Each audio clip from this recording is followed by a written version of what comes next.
Good evening and welcome to Connect to Escape. My name's Kara Sterling and this evening we're going to be discussing faith. With so many belief systems and practices out there today, it can often be confusing to know who to trust and put our faith in.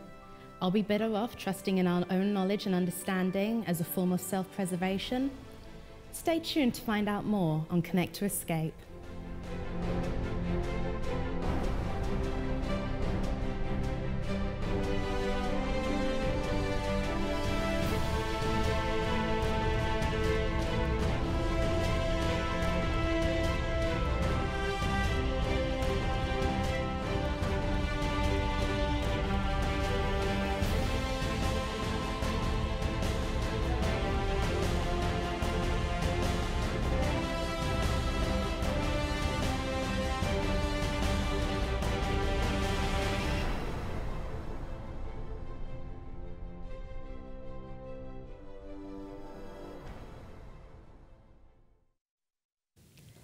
Joining me this evening, we have several important guests. We have Patrick Johnson, who is a doctoral student at King's College. We have Sophia Peart, who is a student of theology. We have John Olaro, who is a student recruitment officer at Newbold College.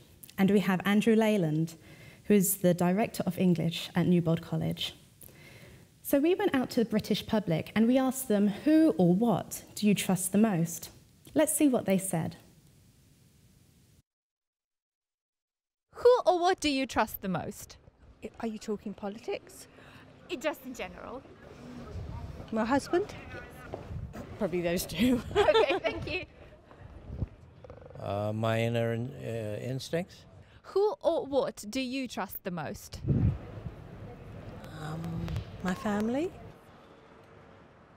My mum. I trust my mum the most. Okay, thank you very much. So we heard quite a variety of answers there. People trust their family, themselves.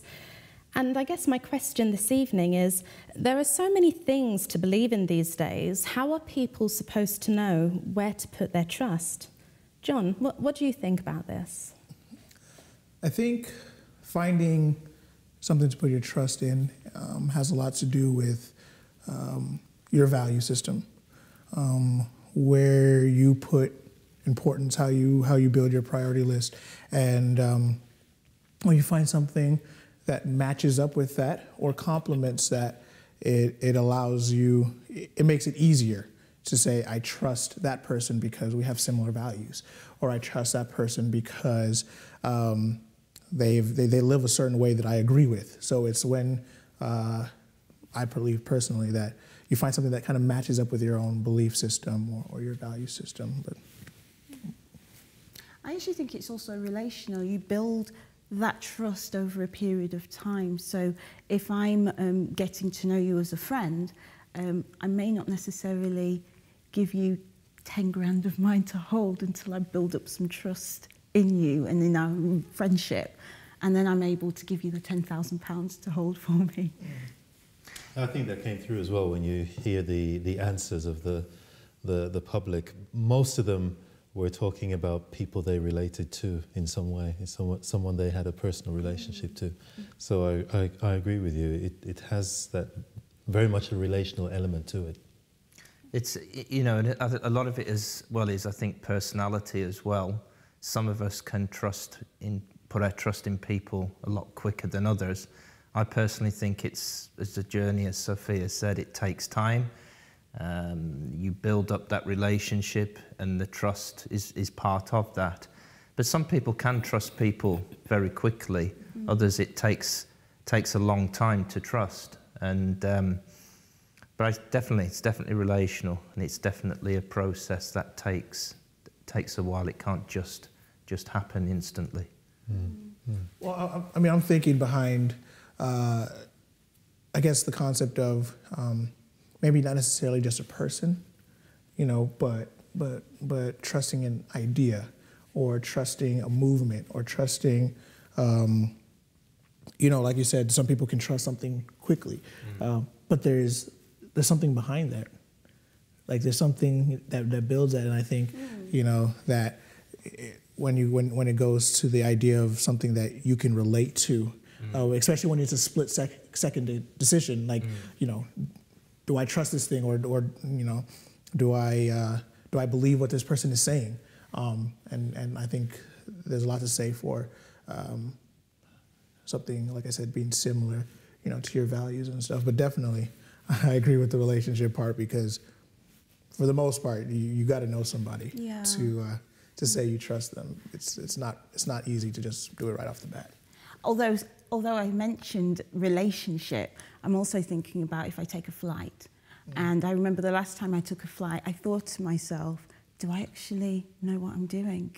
I'm actually placing my life in the pilot's hand, and I'm really trusting this pilot, and I don't know this guy, you know?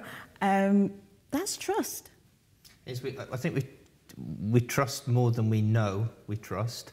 We go through a trust process every day, with whether it's taking a flight, somebody driving you in their car. We trust teachers, or the trust is there whether we see it or not. But I think the one thing that lacks the most in our society today, wherever we are, is trust. And that's probably why we find it so hard to trust people. We've lost trust in so many things: people, structures, institutions, sometimes even family and friends. And trust is a rare thing. If someone tells me that they trust me, I'm really honoured, and there's a sense of, you know, I'm humbled by that. And it's sad that it's gotten to that way, that not that many people trust in each other these days.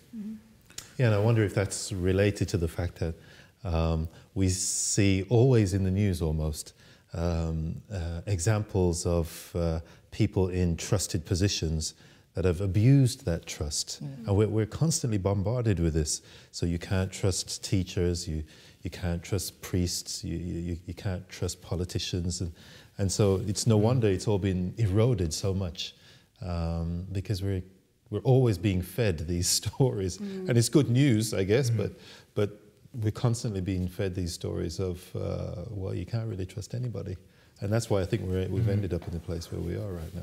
And for me, because of stuff like that, I don't really like the word trust, you know, because I've heard somebody say, well, you know, John, I trust you to be you, you know, or I trust you to act the way you would.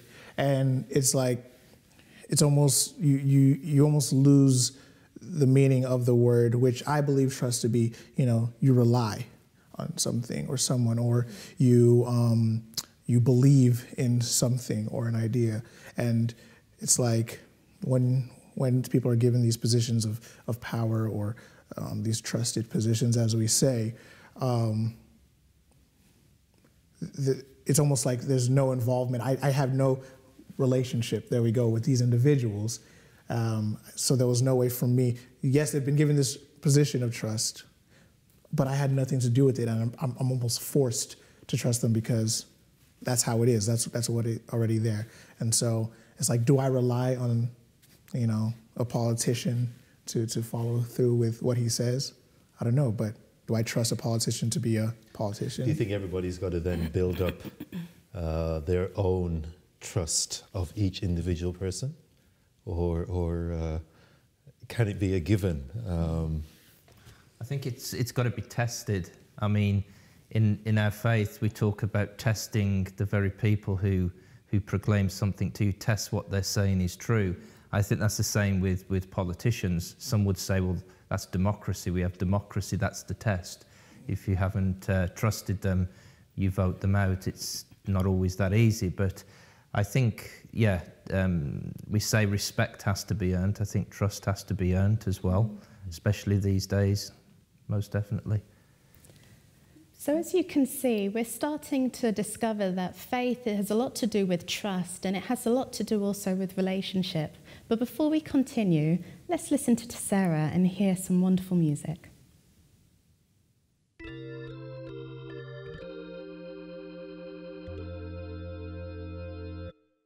Wonderful,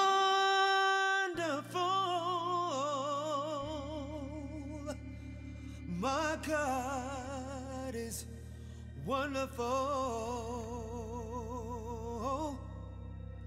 My God is wonderful.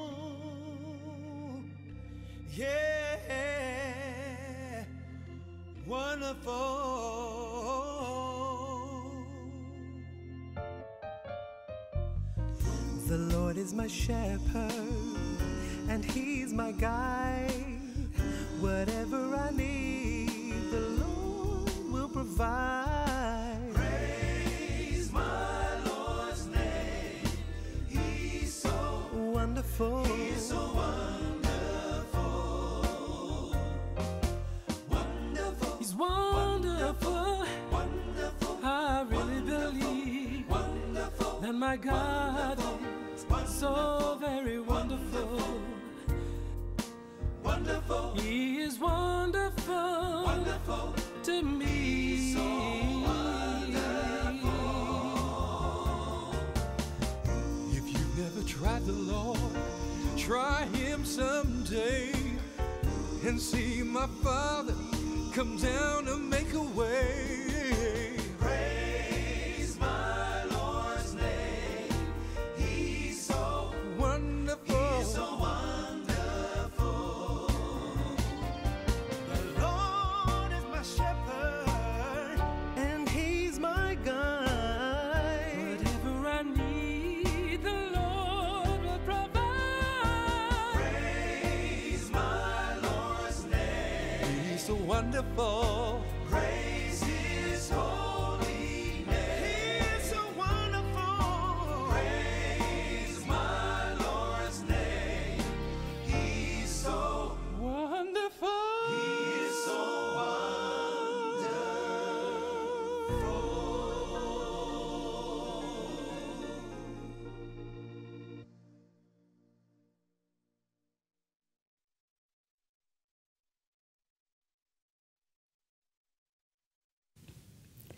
That was fantastic. I think I could sit and listen to them all day long.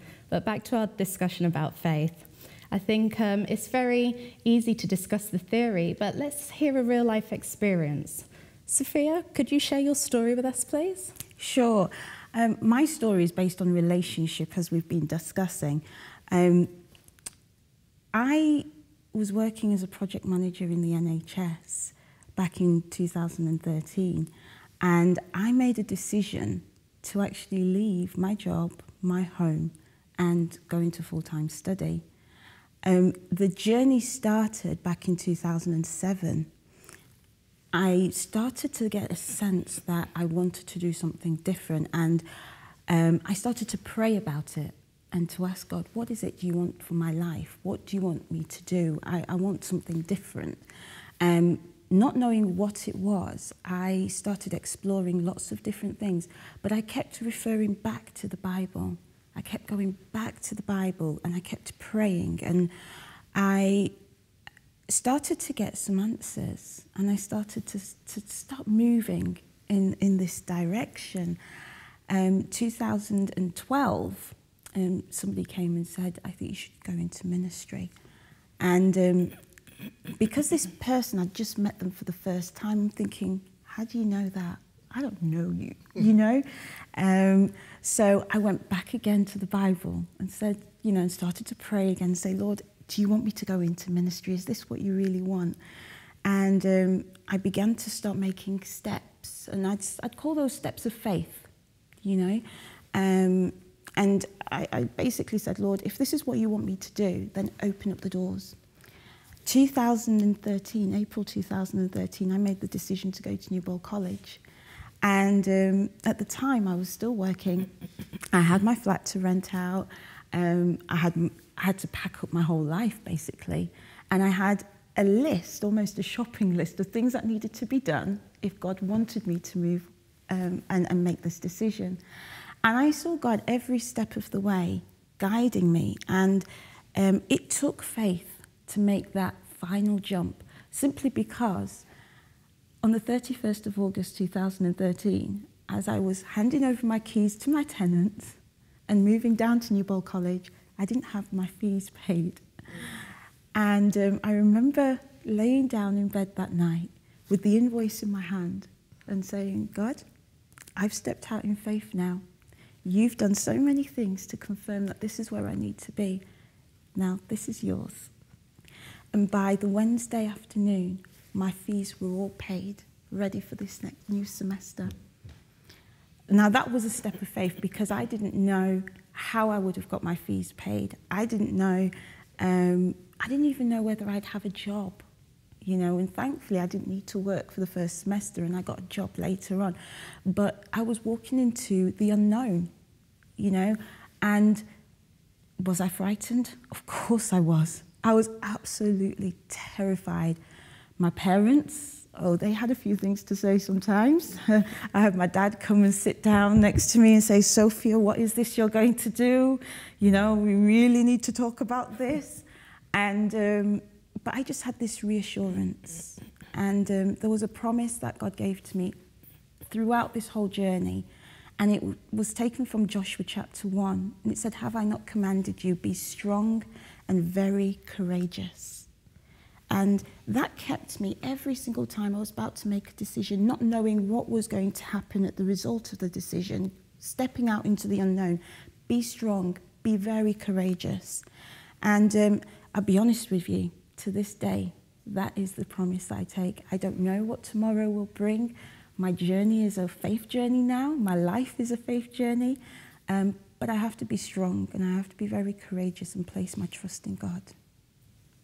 So, question for you, based on what you've been saying, were there times where you felt that you were almost fighting, you know, your inner will, you and your inner will versus this faith journey and stepping out? Oh, absolutely, absolutely. I remember one particular night in August, and I don't know if Andrew will remember this, but I went to bed that night and I said, Lord, do you really, really want me to do this? Because I'm going to start packing my first box, you know, to pack up my flat. And I said, if you really want me to do this, you know, I need some more answers. I need clarification. I can get a job. And I was fighting it. I didn't want to leave. I didn't want to pack this first box. And I remember waking up that next morning and calling the New Bowl College. And Andrew was the chaplain at the time, and he answered the phone. And he started to give me the answers without even me asking the questions. You know, I didn't ask the questions. He was giving me answers that were clarifying the questions and the fight, the inner turmoil that was going on inside. So, yeah, definitely. Brilliant. So, you know, leading on from the story which you've shared, thank you for sharing with us. You know, we hear people talk about trusting in something that we cannot see, but how do we do that when the people who are physically around us let us down so regularly? Andrew, what are your thoughts? Yes, it's unfortunate. I touched earlier, people do let us down. And quite often people we don't expect to let us down do let us down. I think it's very difficult because sadly we do look to people and then we can become disappointed in things. We can look at people's failures and then lose trust in the very thing that they represent. For example, the church, if we see a leader has let us down, someone we think we should trust, if they've let us down, we can very quickly lose trust in the church, God, our faith. I think it's too simple to say, don't look to people, look beyond that. That's one way. But I think, as Sophia said in her story, I do remember the phone call, and I remember being somebody who works at New Bowl College, seeing so many people go through a similar journey. And the students there helped me through my journey as well. We've talked about this being a two-way thing. And very quickly you can gauge whether somebody, you can put your trust in them, especially when it comes to really important things. A car salesman, a politician, I don't think it's easy to gauge quickly, but when it comes to the real things that matter to us as people, you can see when someone is genuine, when someone has your best interest at heart. And we put our trust in, very rarely then have we been let down. That's been my experience anyway. I think the best interest at heart is what I took, the most out of what you just said, because sometimes I don't even know what that is. I don't know what my best interest is. And this concept of trusting something that we cannot see, this idea, this person, that we cannot see is because it becomes easy for me, or easier, for me, because as I read, in the Bible, and I see in things around me, I discover what God's idea of my best interest is. I can see not just my best interest, but what the best interest for the world is. In how we're taught to treat other people. How Jesus lived his life, and so when I can see that reflected or represented around me or in the Bible, it's almost like I can't help but think, well, what's the worst that can happen? Like this is what I need. I may not see it right now, so clearly the person that wrote this or the person that inspired this had something right going on. So it can't get any worse. So let's get better. So I don't know.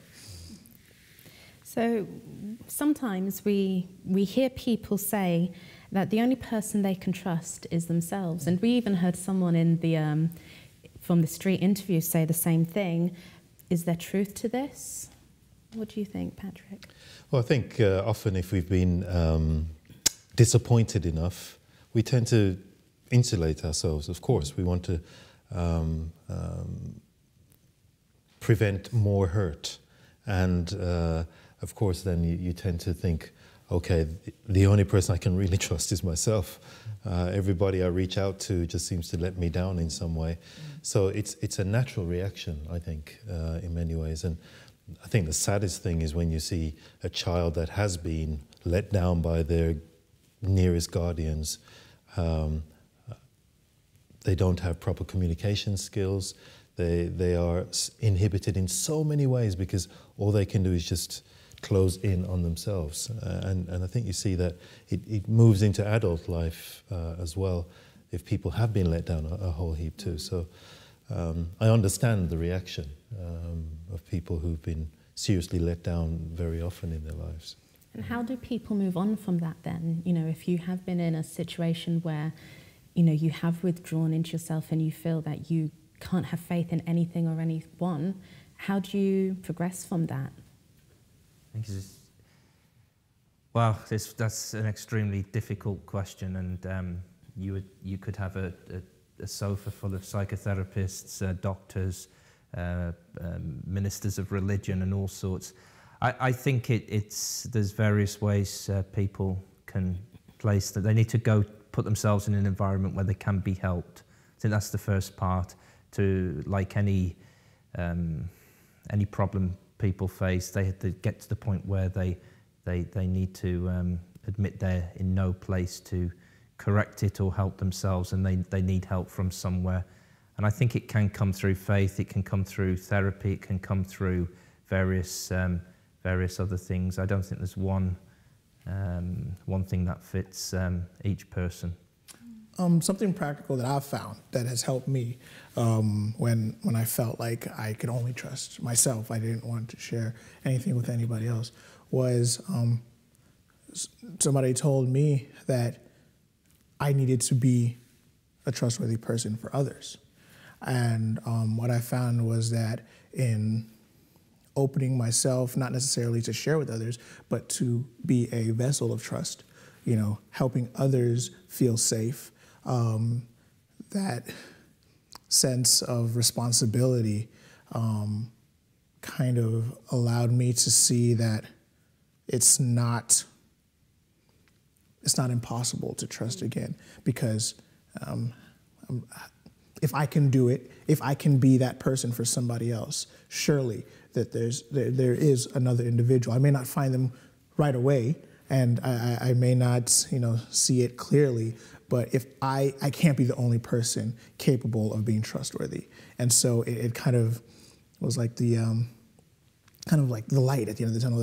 I'm not alone. I'm not by myself. There is hope, and it worked for me. And yeah.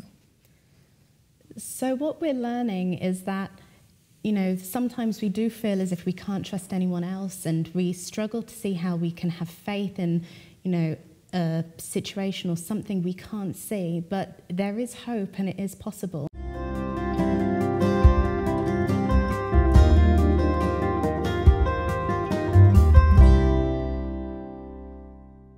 But now we're going to get back to our discussion, which has been about faith, and we're going to get into the detail of it and really try and pick out the questions that we may have. Patrick, I know that this is something that you've spent some time thinking about and researching. Could you share with us your thoughts and your discoveries? Yeah, sure. You know, most people, when they're asked what faith is, connect it with something religious. So if you're asked, do you have faith, they start thinking in terms of something, some kind of religion or a belief system like that. But faith is actually something universal. It's something everybody has. Faith is really what describes how we bring orderliness and coherence to all the different forces that affect us in our everyday lives. That's what faith is. And so the question, do you have faith, really is quite redundant, because everybody has faith. The more pertinent question, I believe, is where is your faith?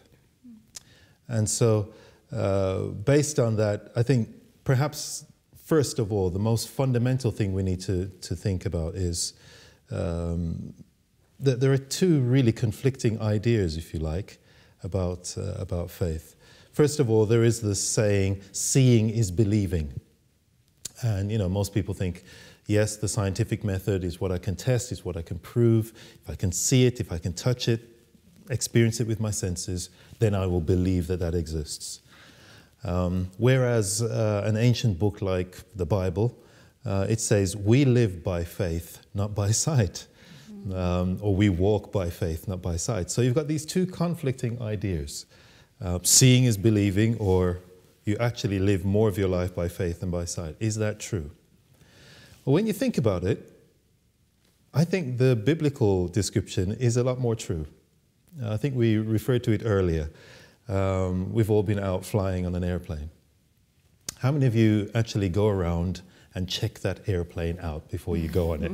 I mean, do you ever do that? You ever go and say, now, are all the flaps working? Is everything in place? Does it work? No. You get on the plane. You might be a bit nervous, but you get on there and you walk by faith more than by sight.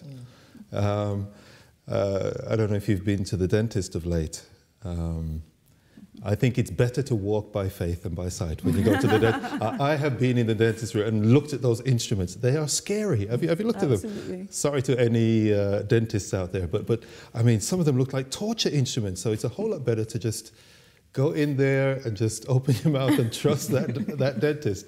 My dentist is really good, because she, whenever she's going to put an injection in my mouth, she kind of brings it up so that I can't see this needle, you know, and puts it straight in, because you better off living by faith than actually seeing everything that's coming your way. And it's so true in so many areas of our lives. I was a qualified nurse years ago, so I did nursing. And I always remember this one incident when we were in the operating theatre. And there was a junior doctor. You know, how else do junior doctors learn their skills? They have to practice on someone. So thank goodness that you're out sleeping when they're doing this. Anyway, here's a person who had appendicitis, and there was this junior doctor that I was assisting, and he made the incision and got down to where he was supposed to, and tried to find the appendix and couldn't find it. So he's pulling out intestine. No, it's not there, and putting it back in. And no, I couldn't find it. And he was doing this for like 10, 15 minutes, and he's sweating more and more. He couldn't find the appendix. In the end, they phoned one of the more senior doctors to come in. She scrubbed up, and, you know, because it takes like 10, 15 minutes to wash this up. Scrubbed up, comes in, takes a look. 2 seconds, she has the appendix right there. I'm telling you, it is a whole lot better to live by faith than to have seen what was going on then and there.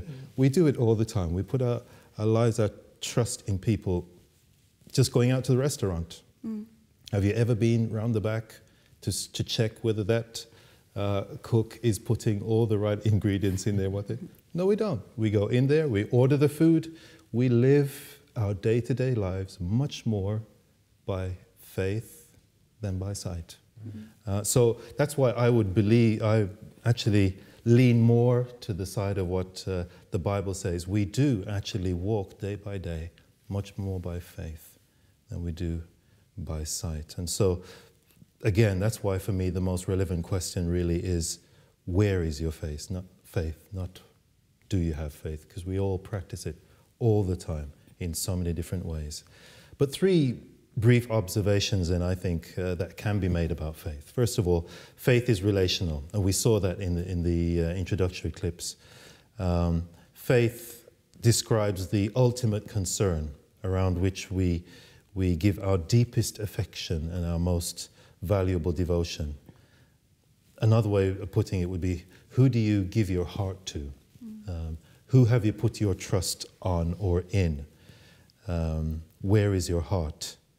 But I think we should distinguish between faith and belief, because belief is holding certain ideas about something. And so from a religious perspective, it's the attempt to formulate our experience of God into ideas. So belief is different from faith. Faith might express itself as belief, but you don't have faith in an idea or a concept. This is my proposal. Faith is an expression of on whom or what you place your heart. It's an expression of loyalty and commitment to an ultimate concern. And so it describes the orientation of a whole person, not just an intellectual thought process or exercise, but it's your whole being. And that's what faith is about. My whole being is oriented in this direction. And we do that with all kinds of different things. You think about it, people will put their faith in scientists. And everything that scientists say, they will put their faith and trust in that. Some will put their faith in politicians. Others, as we heard, will put their faith in family. And others, again, will only put faith in themselves. And others will put their faith in God. And that's why, again, I think the most important question is, who have you put your faith in? Second thing I think is important with faith is that it's promise-based. Faith is always based on promises. There's a great story in that ancient book called the Bible. There's this man named Abraham. He's seen as a great person of faith because, according to the story, God comes to him and says, I want you to leave your family and go to a place and I'll show you where it is. Just leave and get going. And you look at that and you think, my goodness, how could anybody do that? And yet, the reason why he did that was because God had made him some absolutely amazing promises. I'm going to give you lots of land, lots of children, I'm going to prosper you, etc., etc. Faith is actually based on promises. So people put their faith in science, for example, because science promises so many things. Science promises we'll beat cancer one day. And so people put their faith in that. Science promises we will find out how life began on Earth. We will find out, and so they put their faith in that. Or science promises we will find a new sustainable source of energy. It's all based on promises, and that's where you put your faith.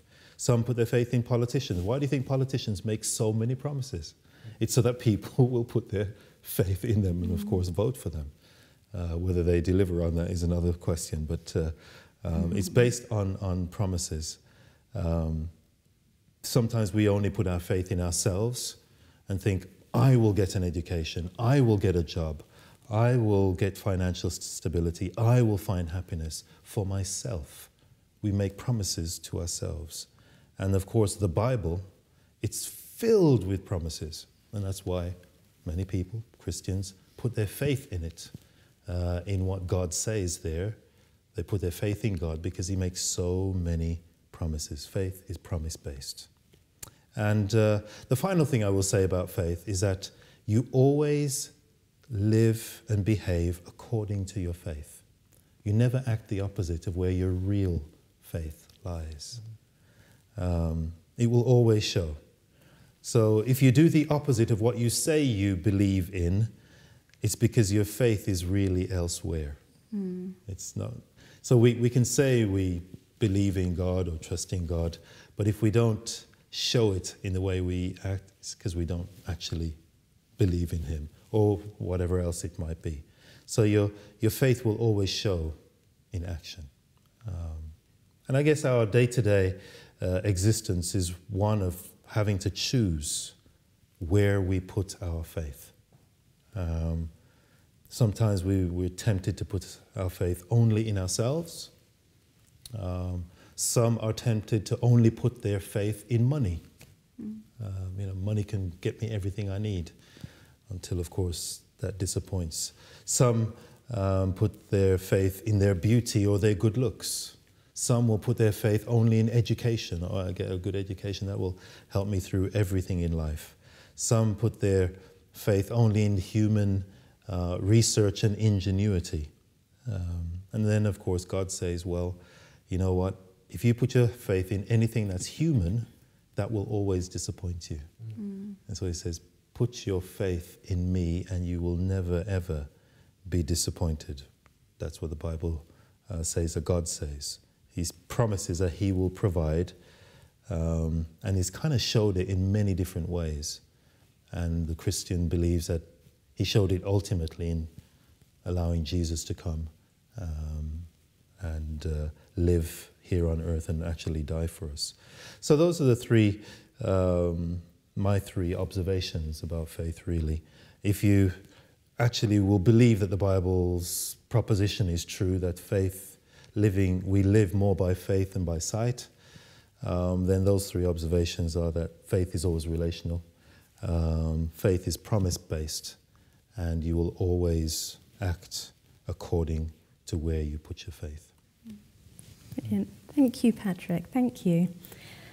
So, stemming on from what you've said, let's just try and delve in there a little bit, maybe ask a few questions that might reflect what those of you at home may be thinking. So, what happens if we walk in faith, like you said, but things go wrong? What happens then? Sophia, do you have any thoughts? I do, and I think my thoughts relate back to the story that I shared earlier. When I moved down to Newbold, my idea was to get a job and I could work to support myself, and it didn't work. And I was left in a position where money was running low, and I didn't know where my next penny was coming from. And I started to get really frightened, and I started to doubt the very fact that I stepped out in faith. I started to doubt God's promises to me when my whole journey was based on those promises. It was based on the relationship. And I had to really start to just calm down, first of all, and go back over those promises. I was never left without anything to eat. I was clothed, I had a roof over my head, and something was coming through. I had to trust that, and I had to believe that. But it's hard. And I think doubts will come. Doubts are natural. I think doubts come as well because of our expectations. We expect this to happen, and when it doesn't happen the way that we'd like it to happen, then, we're disappointed, or it didn't go the way that we wanted it, so our faith has been a failure. And I think if you take again what some of the Bible seems to say, it's as if God's timetable is different to ours. We want everything fulfilled here, now, in the next 24 hours, because you promised it, so I must have it now. But that man, Abraham, that I spoke about, it took 25 years before God fulfilled, even remotely started to fulfill some of the promises that he made to him. And I think that's part of that faith journey. Absolutely. If you're going to believe in God, it can take a lot longer than we often envisage. Depends your promises as well. Sometimes we're the ones who make the promise. we think it's God who's made the promise, but we're making the promises for God. If I go here, you'll provide this, this or this. But often God gets us, he'll always fulfill his promise, as you say, but the journey he takes you and the time it takes can be different. And I like what you said, Patrick, about the idea of faith being like authentic. If we are living our life in a different way to what we proclaim, we don't really believe in that. And I find also as well that sometimes we can be very fickle and quick to change as humans. It's all good when our faith in God is going well. Yeah. And then when things do, as Keris said, fall off the side of the road a little, we're quick to blame and quick to show another side. And I think that's just another demonstration that our faith wasn't deeply rooted anyway. Yeah, maybe that's one of the strategies, if you like, of God or whatever being there might be, to show us where our faith really is, to allow us to journey through those tougher times, possibly, so that we can realize, hey, okay, if my faith really is him, then I've got to really put it there rather than just say so. Yeah. But I think those times also develop our faith even further, because it may not come at the time that we want it, like you said, but when it does come, hey, we've got another building block on our faith, our faith wall, you know, and we've got another place to start from for that next round of the journey, and I think that's the relationship side that we discussed earlier. Yeah, I'm just thinking back to times where I've believed that I put my faith in something and I was let down. You know, I trusted and things didn't turn out the way I thought. And then I realized that things didn't turn out the way I thought they should. You know, and sometimes I would equate something happening a certain way with the thing that I had trusted in. So, you know, the results wasn't what I wanted, so therefore it was a wrong result, right? As opposed to it was a result. It was part of the journey. It was part of the relationship of trust, the relationship of faith. And I think being able to step back and look past my desires, you know, and look back and see what that best interest again is, you know, and what that big picture is, and see where something that could be a wrong result may in fact be leading me to the end of the big picture, to the final result or the final place where my, you know, everything makes sense. And for me, it eventually makes sense. You know, I'm able to look back, hindsight 2020, I'm able to look back and be like, oh, okay, that happened because of, you know, all of these things. But when you're right in the moment, it doesn't make sense and it doesn't match up, and your life is thrown into turmoil. So I guess there's an element of faith to do with, you know, us as individuals having to let go of our own control that we have on a situation and take a step blindly. And I think that's very much easier said than done. What do you think? Yeah. It is, because working in a college with people, most of the people there are younger than me, they are able to free themselves a lot easier than I am. And I often tell the students, you're here to learn, but you're also here to teach us, the teachers. We want to learn from you. And I can see that they're able to free themselves. The older we are, the more we protect ourselves. That some would say it's naivety. Maybe there's an element of truth in that. Younger people are naive and put their trust quickly in things. But I think a lesson can be learned, especially in younger children, my children, how they can naively put their trust in stuff. And I'd love to be able to do it at times, but often everything that we see, even things that they're out there, takes a long time before we can trust them.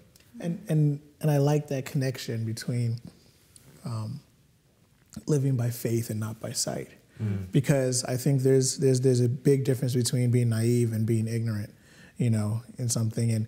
And like you said, the older I get, the more I want to see something. I need to see proof before I do something. You know, if you tell me you need $10 to do something, or, you know, I need to see what you're using it for, you know. And it's scary to just believe, to just leap, the leap of faith, as it were, because falling hurts, and if you don't know where you're landing, it's terrifying. So Patrick, if you can, how would you summarize this journey of faith and walking by faith and not by sight? I would say, you know, faith isn't just for religious people. It's something that everyone uses all the time. When you think about it, we do live much more of our lives by faith than we do by sight. The question we need to keep asking ourselves is, who am I putting my faith in? Where am I placing it, and why?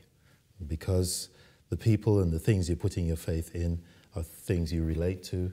They are people that are giving you promises, and you will always behave according to what you believe. So, you know, think about it. Where do you put your faith ultimately? Well, I would say try God. So as we've discussed, faith is difficult. It's not always easy, but it is worth it. And as we've heard, there are times when people can surprise us as well as situations. But before we go more into that, let's take a minute to enjoy some music.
I'd like to thank our speakers for taking the time to come and be with us this evening and for sharing your thoughts. It's very much appreciated. And to also thank you at home for tuning in. I really hope that you've learnt a little more about faith and how it can impact your life and how it can develop within your life also. Please, I'd like to invite you to join us the same time tomorrow. We're going to be exploring the journey of doubt. So please come and join us again on Connect to Escape.